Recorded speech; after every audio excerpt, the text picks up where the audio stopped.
A mulher que esteve no centro do maior pecado do rei mais emblemático de Israel.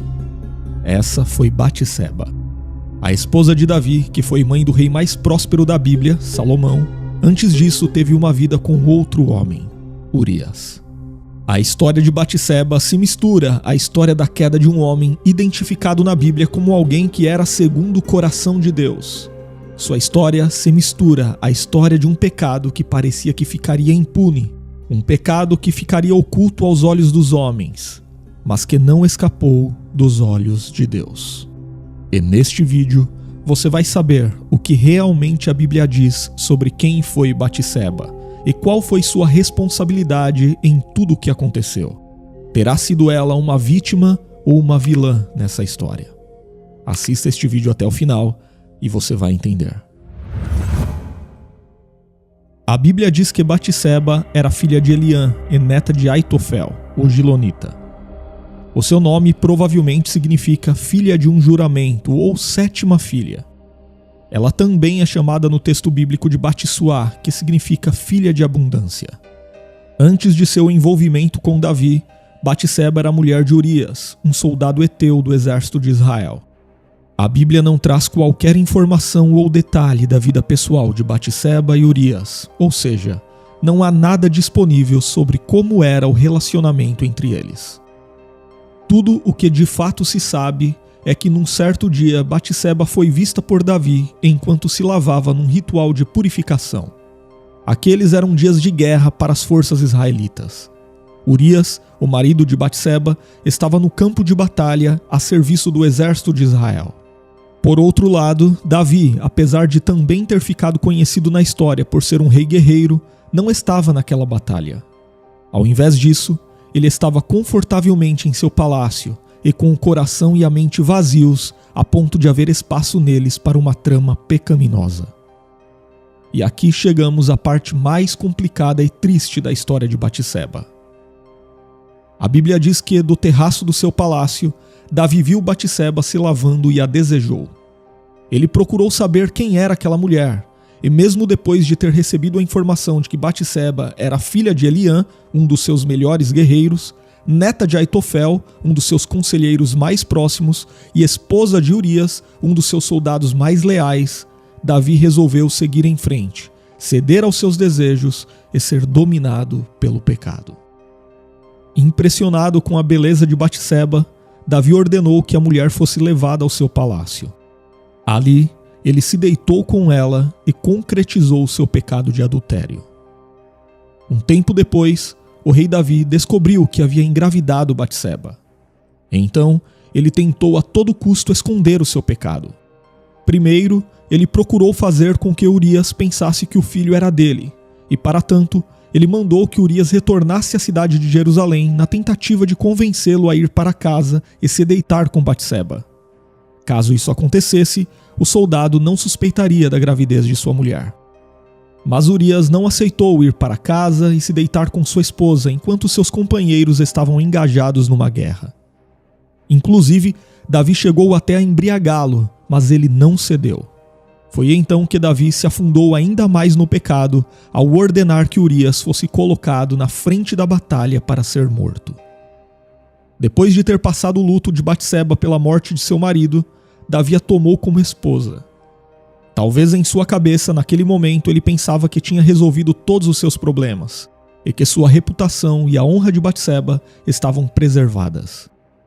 Tudo parecia quieto e escondido, mas Deus havia visto o que Davi fez e definitivamente não havia se agradado. O Senhor enviou o profeta Natã para denunciar o pecado de Davi e expor sua miséria. Primeiro, Natã contou a Davi um tipo de parábola que ilustrava o que havia acontecido entre Davi, Batseba e Urias. E essa parábola do profeta de Deus foi conduzida de tal forma que antes mesmo de cair em si e perceber que aquele relato era uma ilustração de sua própria miséria, Davi ficou revoltado com a situação descrita na parábola e declarou que era digno de morte o homem que tivesse cometido tal pecado. Então, quando soube que se tratava de seu próprio caso, o rei de Israel se lamentou profundamente. Diante desse relato bíblico, frequentemente surge um questionamento a respeito da real participação, postura e culpa de Batseba nesse pecado. Afinal, Batseba foi uma vilã ou uma vítima nessa história toda? Ao longo dos séculos, os estudiosos têm discutido o que de fato aconteceu nesse episódio desastroso. No geral, todos concordam que o que aconteceu foi algo injustificável, um pecado realmente terrível. Porém, há diferentes interpretações sobre o papel de Batseba nisso tudo.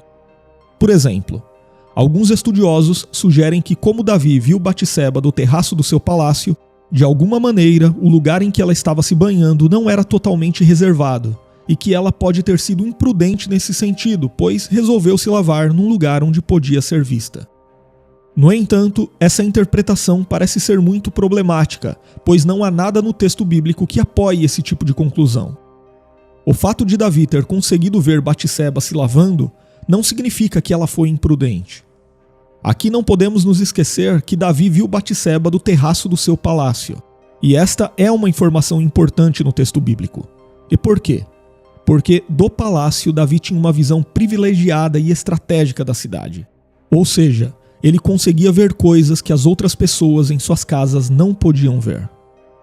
Além disso, o registro bíblico dessa história no capítulo 11 do segundo livro de Samuel começa enfatizando logo no primeiro versículo que toda essa trama ocorreu no tempo em que os reis costumavam sair à guerra.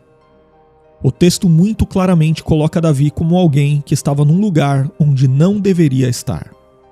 Portanto, talvez Batseba nem mesmo soubesse que o rei estava no palácio, e ainda que soubesse, talvez ela não tivesse a percepção de que o terraço do palácio possibilitava a visão do lugar em que ela se purificava.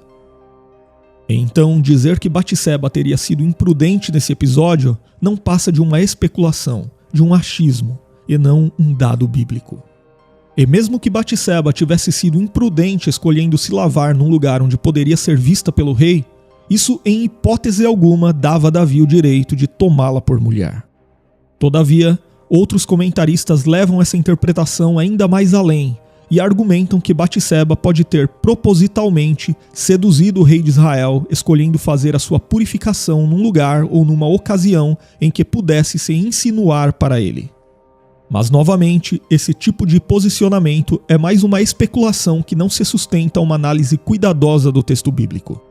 Isso porque em nenhuma parte o escritor bíblico coloca Batseba como alguém que arquitetou e teve êxito num plano de sedução do rei de Israel. Muito pelo contrário. Quando Deus levantou o profeta Natã para confrontar Davi, a mensagem divina colocou nitidamente Davi como responsável pelo que havia acontecido. Não há no texto bíblico nenhuma repreensão contra Batseba. Pela lei mosaica, um casal que praticava adultério consensual era punido com a morte, mas nenhuma punição é direcionada especificamente a Batseba. Na verdade, na parábola de denúncia contra Davi, Batseba é retratada como uma ovelha inocente que havia sido tomada, capturada ou tirada de forma arbitrária de seu dono por alguém mais poderoso. Além disso, na sequência da repreensão divina, repetidas vezes o texto bíblico indica que Davi tomou ou se apoderou de uma mulher sobre a qual não tinha nenhum direito. Essa verdade bíblica também depõe contra uma interpretação frequentemente lembrada por algumas pessoas na internet de que quando Davi tomou Batseba, supostamente ela possuía uma carta de divórcio de seu marido. Essas pessoas se apegam a antigas tradições judaicas que indicam que quando um homem saía à guerra, ele deixava uma carta de divórcio condicional para sua esposa, caso o pior lhe acontecesse no campo de batalha. De fato, há evidências de que na cultura judaica um marido podia fazer de sua própria morte uma condição para a validação do divórcio. E provavelmente o seu principal objetivo com isso era dar à sua esposa a chance de um casamento fora da lei do levirato, que era quando a viúva tinha de se casar com um dos cunhados. Então, de forma retroativa, a mulher não assumia o status de viúva na ocasião da morte do marido, mas o status de mulher divorciada. Porém, isso não muda em nada a situação de Davi em relação a Batseba. Mesmo que Batseba tivesse uma carta de divórcio com previsão de retroatividade dada por Urias antes de sair à guerra, algo que é impossível saber com certeza, ainda assim, quando Davi a tomou, Urias estava vivo e era seu marido à época, e foi o próprio Davi que depois provocou a morte dele. De qualquer forma, a repreensão de Deus contra Davi através do profeta Natã não foi a repreensão contra alguém que se relacionou com uma mulher desimpedida, mas foi a repreensão contra alguém que roubou a mulher de um outro homem. Mais uma informação importante é que o texto bíblico também relata a lamentação de Batseba por seu marido morto. Então, biblicamente falando, não resta outra interpretação a não ser a de que Batseba foi uma vítima nessa história. Supor que o que aconteceu foi algo que trouxe satisfação a Batseba, porque afinal ela se relacionou com o rei de Israel e posteriormente se tornou sua esposa, é fazer uma inferência no texto bíblico e julgar os pensamentos e o caráter de uma mulher sem nenhuma evidência ou base bíblica para isso. Portanto, uma leitura natural do texto bíblico indica que Davi usou de sua posição de poder. Ele usou de sua realeza e de suas prerrogativas como líder da nação, para querer se impor sobre o casamento de Batseba, sobre a vida de Urias e sobre a lei de Deus que condenava sua cobiça e seu comportamento perverso. Mais que isso, curiosamente, quando Davi cobiçou Batseba, ela estava fazendo sua purificação conforme mandava a lei. Ou seja, enquanto Davi estava quebrando a lei ao cobiçá-la, Batseba estava cumprindo a lei, observando as regras quanto à purificação das mulheres. Mas também é importante saber que o texto bíblico não emprega nenhuma palavra que denota a violência física de Davi contra Batseba. Por exemplo, logo à frente, no mesmo livro de Samuel, o escritor bíblico registrou o desastroso episódio envolvendo Amnon e Tamar, e o escritor usou em seu registro termos hebraicos que não deixam qualquer dúvida de que Amnon agiu com violência para se relacionar com Tamar, enquanto ela tentou resisti-lo. Mas o mesmo escritor não repetiu esses termos para descrever a atitude de Davi contra Batseba. Ou seja, o relato bíblico não indica que Davi usou de violência física para consumar sua relação com Batseba. Isso, no entanto, não torna menos odioso o que Davi fez, e não muda o fato de que Batseba foi sim violada por ele. Algumas pessoas questionam por que Batseba não se recusou a se relacionar com Davi, por que ela não resistiu, por que ela não gritou por ajuda. Bom, naquele tempo, quando ocorria esse tipo de situação no reino, normalmente a demanda era levada até o rei, para que ele pudesse resolver a questão de acordo com a lei, punindo o culpado e dando amparo à vítima. Então, a questão que deve ser levantada é: a quem Batseba poderia recorrer naquele momento? Quem poderia ajudá-la? A quem ela poderia gritar? Inclusive, conforme lemos em Deuteronômio capítulo 22, a lei mosaica não considerava culpada uma mulher que não tivesse quem a livrasse de uma relação não consensual. Batseba foi vítima justamente daquele que tinha o dever de protegê-la enquanto líder da nação. Ela foi vítima de alguém que usou de sua posição superior de autoridade e poder para coagi-la. Ela foi vítima daquele que estava acostumado a mandar e a desmandar. Naquele contexto, o texto bíblico mostra que Davi mandou e Joabe liderou Israel numa guerra, enquanto ele ficou aonde não deveria ter ficado. Depois, Davi mandou e seus servos trouxeram a mulher que ele cobiçou, e na sequência, novamente Davi mandou, e o marido daquela mulher foi morto.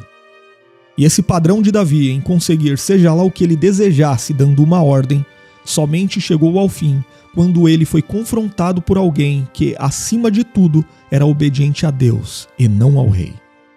O profeta de Deus estava submisso a uma autoridade muito superior à autoridade de Davi.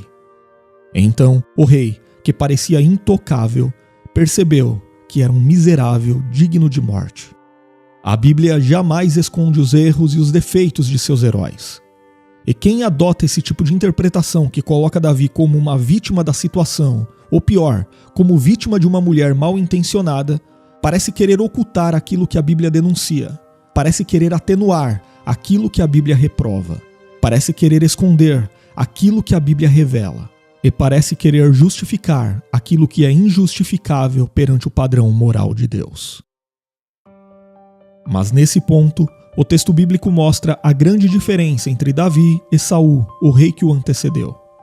Davi errou, sim, mas ele temia ao Senhor e tinha verdadeiro zelo e compromisso com a vontade de Deus, enquanto Saul sempre esteve mais preocupado em conseguir justificativas para seus erros, ao invés de buscar o caminho do arrependimento. Davi, por outro lado, entendeu que havia transgredido a lei divina, que tanto amava e se deleitava nela. O Salmo 51 mostra toda a sua contrição diante de Deus por causa do pecado que havia cometido. O Salmo 51 mostra sua preocupação em não ser lançado fora da presença do Senhor e ter o Espírito Santo retirado de sua vida. Contudo, apesar do arrependimento genuíno e sincero de Davi, o filho de seu adultério com Batseba veio a morrer, e sua família foi assolada por consequências terríveis e duradouras. Inclusive, pouco depois, na sequência da história de Davi, Aitofel, o avô de Batseba, que costumava aconselhar o rei, passou a aconselhar Absalão e o apoiou em seu objetivo de usurpar o trono do próprio pai. E curiosamente partiu do avô de Batseba o conselho para que Absalão violasse as concubinas de Davi perante Israel, se cumprindo assim a profecia através de Natã de que o mesmo que Davi havia feito em oculto seria feito contra ele perante todo Israel.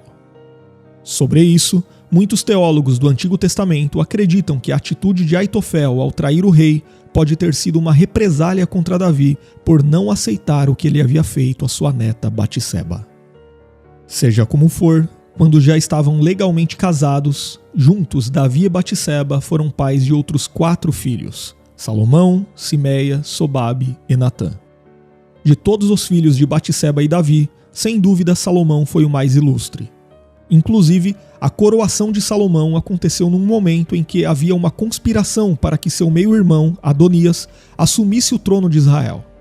Então, Batseba, juntamente com o profeta Natã e o sacerdote Zadok, foram importantes para que Adonias não tivesse sucesso em sua reivindicação. Eles conseguiram fazer com que rapidamente Davi proclamasse Salomão como rei, e quando isso aconteceu, Batseba se tornou rainha-mãe em Israel. Por fim, como mãe de Salomão, Batseba é mencionada no Novo Testamento ao ser incluída na genealogia de Jesus, sem que, no entanto, o texto bíblico deixe de mencionar que antes disso ela havia sido mulher de Urias. Ou seja, até mesmo a lista mais honrosa em que Davi poderia ser citado traz um lembrete do seu pecado. E quando olhamos para isso, podemos reconhecer que Deus cumpre o seu propósito apesar das debilidades humanas. Talvez você esteja escutando esta história e se achando melhor do que Davi. Porém, sem a graça divina, não somos absolutamente nada. Não há mérito algum em nós mesmos. Davi, Batseba, Urias, você, eu, nós. Se hoje somos alvos da bênção de Deus, isso é graça. É favor imerecido. E se você assistiu até aqui e ainda não se inscreveu em nosso canal, inscreva-se agora, seja membro para nos ajudar neste trabalho de ensino bíblico e deixe também seu comentário dizendo o que você pensa sobre a história de Batseba. E também, se você desejar se aprofundar ainda mais no conhecimento da Palavra de Deus, você pode estudar teologia conosco. As informações estão na descrição do vídeo e no primeiro comentário.